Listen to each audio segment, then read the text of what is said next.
So you want to know how to draw the face or head, but you don't know where to begin. Do I start with a head like this? What do these two lines mean? What is the Loomis method? All valid questions everyone has when they start learning the head or face. So in this video, I'm going to show you guys my own solutions and a bit of a roadmap on how I get from not knowing how to draw a head at all to where I am today. Starting with how I draw my heads today, and then afterwards going into the 4 main steps or concepts that I use to practice my heads and faces step by step even to this day. But of course, I couldn't learn all this stuff alone. Being a self-taught artist, I constantly have to learn these things from a bunch of sources online, such as from the sponsor of this video, Skillshare. Skillshare is an online learning platform where you can learn from thousands of professionals on many different topics such as photography, film, or animation, illustration, and design. You can learn from many classes such as an introduction to the art of figure drawing by Brent Eviston that goes really in depth on the exact art of making figures with hours upon hours of video tutorials. Or you could even find classes from already huge well-known YouTube creators such as Blue Biscuits talking about how to get started as a digital illustrator. And a plentiful of classes don't stop there, there's thousands of more that are easily just one search away. The first 500 people to use my link in the description will receive 1 month free trial of Skillshare. So I hope you guys check it out if you're interested and want to level up your art even faster. Thank you to Skillshare for sponsoring this video, and let's get on to how I make.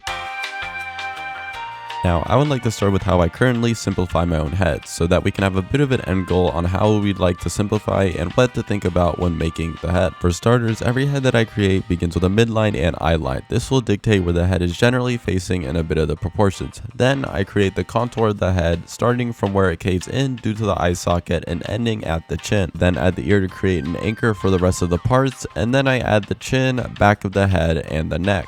Finally, add 2 vertical lines for the eyes, which allows me to align the facial features much easier later on. With this outline, I have everything I need to add the eyes, nose, hair, and whatnot to complete the face, but let's talk a little bit about this outline. Now, what I just described was my general process for a character facing, say, the side, but there's many more different angles and directions that will change what I start and end with. So focusing less on the order and more on getting the key landmarks correct is what you should be thinking about. These landmarks being the eye, midline, chin, ear, head shape, neck, things like that. And while this may look simple at first, and a few of you may already be trying to draw it right now, without knowledge of the underlying shapes that go into this, you will most likely find doing this very difficult without reference. So how do we get to this level? To get here, I've devised a 4-step study plan on how you can go from a complete beginner of drawing heads to being able to draw heads and faces in effectively any style from any angle. So let's get started with the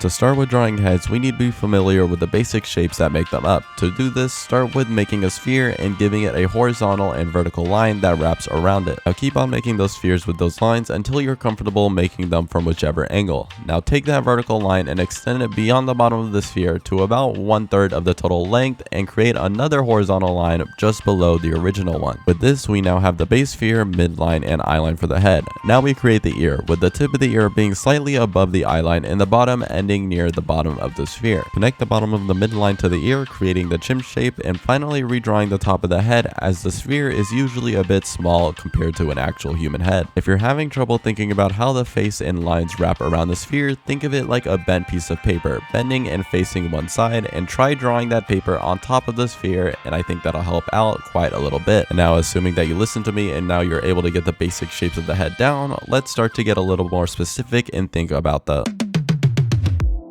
So now we know the basic shape of the head, so I think it's time to learn about the planes of the face, namely the sides, cheek, eye sockets, nose, mouth, and whatnot. It's at this point where I would recommend learning the Loomis method on how to draw a face, as this will teach you a lot of things about guidelines, planes, proportions, and all of that amazing stuff. The video that I recommend most for this would be the one by David Finch, where he goes step by step on how to make a Loomis head. However, before watching that, I would like you to keep a few things in mind about the Loomis method. Firstly, as it is very measurement and construction heavy, I can guarantee you will have a hard time getting it down if you do not already know the basic shapes of the head. So seriously, make sure you can do the previous step in this video. Secondly, the Loomis method is strictly for practice. Yes, you do get a very accurate head at the end, but the amount of measuring and time taken to get there is A, not worth doing it every time you want to make a head, and B, not going to help you as much as trying to guesstimate the placement of something, then correcting it yourself by eyeing out those problems by yourself. So use Use the Loomis method to learn the measurements and proportions of the face, and once you can correctly identify and draw it yourself, simply move on until you feel the need to relearn some part of it. So now that we know the shape of the head and the measurements and planes of the face, what next? While some might want to move on and define the features of the face, I want to take a step back and look at the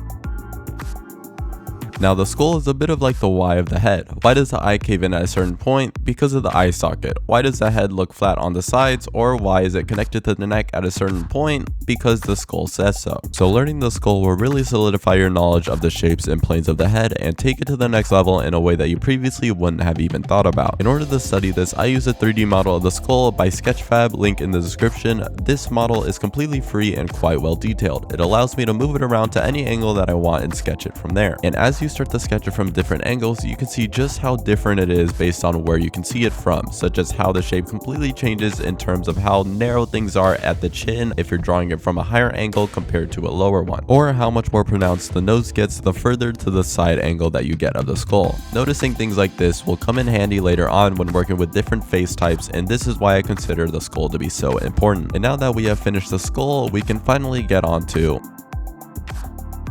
Now it's time to finally add the facial features and really experiment with the head shapes and style. At this point, you should have the shapes of the head and anatomy down to a decent degree, so all that's left is just slap on the eyes, nose, mouth in the correct spots and morph the proportions a bit to fit your specific character. To ease your way into this, you could start by drawing real people's faces and then slowly working your way to more and more stylized ones, at which you could go in whichever direction that you want to. And it's also at this point where I would advise revisiting the part where I explain my process on making heads at the beginning of this video. But always make sure you're keeping the integrity of the anatomy even as you stylize these faces. You should still be able to define the cheeks, eye line, nose structure, things like that, even with something as simple as an anime face. Being able to do this will not only ensure that your faces look good here with a bunch of lines, but also that you're accurate when you want to say add lights and shadows to the face later on. And with this, we are done. Or are we? Chances are, unless you're some sort of super art god, mega genius, you won't be able to draw faces